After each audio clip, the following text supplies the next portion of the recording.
Welcome to The Explainer. Today, we're diving into a theory that might just change how you see yourself, your habits, and even your own consciousness. It's called attention-driven stability theory, and honestly, it all starts with one pretty provocative question. So let's just start with a really big question. When you make a decision, anything from what you're going to eat for breakfast to a massive life choice, who or what is actually calling the shots? I mean, you probably think the answer's obvious, right? It's you. But what if that's not the whole story? So this pretty radical theory called ADST suggests that the you experience every single day is, well, it's just a user-friendly interface. It's like the icons on your phone screen. It's simple, it's easy to interact with, but it is not the core operating system running the whole show deep down. Okay, so if your conscious self isn't the boss, then what is? This is where we have to dive in and meet your real operating system. And to do that, we've got to get a few key definitions straight first. First up, what do we even mean by a system? Now, this is a super broad term, but for what we're talking about, a system is basically anything that holds itself together. That could be you, it could be the company you work for, it could even be a sophisticated AI.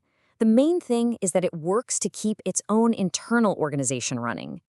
Right now, any system is just constantly getting bombarded with information. But here's the thing, it has limited processing power, so it needs a filter, right? That filter is what we call attention. It's the mechanism that decides what's important enough to deal with and what just gets ignored. And finally, we've got constraints. Now, you can think of these as the rules of the road for the system. They're all the patterns and regularities, like your daily habits, the laws of physics, or a company's strict policies that guide how the system can, and more importantly, can't behave.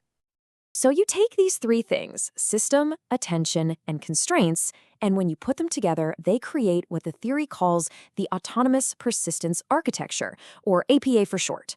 Think of this as the deep, unconscious operating system. It doesn't care about your feelings. It doesn't care about the stories you tell yourself. Its only job, its prime directive, is to keep the system, that's you, going, stable, and persistent over time. That's it. Now here's where it gets really interesting.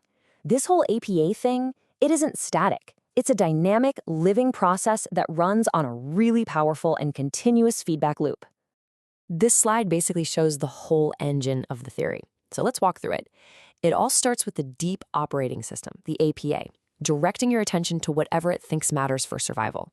Then that focused attention starts to reinforce certain patterns, which in turn creates constraints. Think of this as your habits getting locked in. But then, and this is the key part, those constraints actually go back and sculpt the deep structure of the APA itself. And of course, that newly shaped APA now directs your attention differently, and the whole loop just starts all over again. It's a constant recursive cycle. So this constant self-reinforcing loop between attention, constraints, and the APA, this is the very engine that allows a system to persist, to stay stable, and to maintain its identity over time. It's what keeps you, well, you. But here's the catch. Stability isn't always a good thing. The success of this entire loop and really the survival of the system depends completely on how well its attention strategy fits the world it's living in. And this slide just lays out the dangers so perfectly. You've got two ways to fail. If a system's attention is way too narrow, it becomes brittle.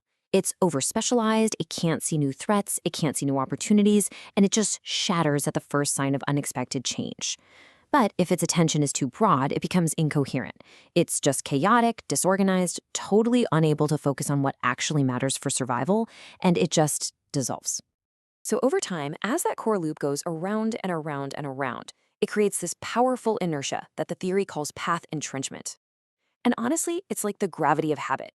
Your past choices about what to pay attention to make future choices in that same direction way more likely, digging this deeper and deeper groove that becomes really difficult and energy costly to escape.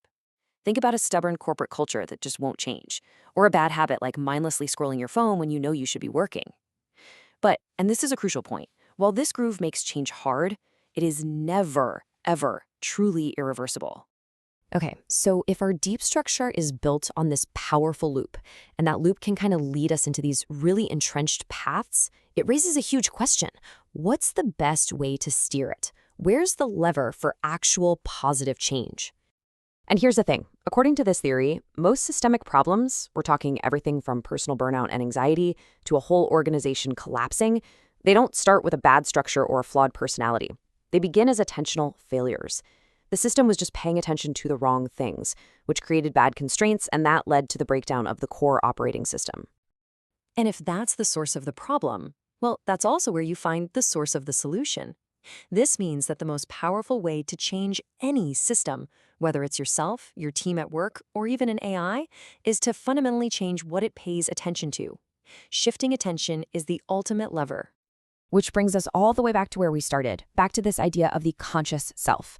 The story you tell yourself about who you are, your values, your beliefs, your whole identity, is just a narrative your brain invents after your deep APA operating system has already acted. It's just a post hoc rationalization. The narrator in your head isn't writing the story. It's just reading it aloud after the fact. So this leaves us with a final, really powerful thought. Look, your conscious self might not be the CEO, but it does have influence over one critical resource, the focus of your attention. And since attention is the ultimate lever for changing your entire system, the real question isn't who you are, but what you will choose to become. Knowing all this, what are you going to direct your most precious resource towards?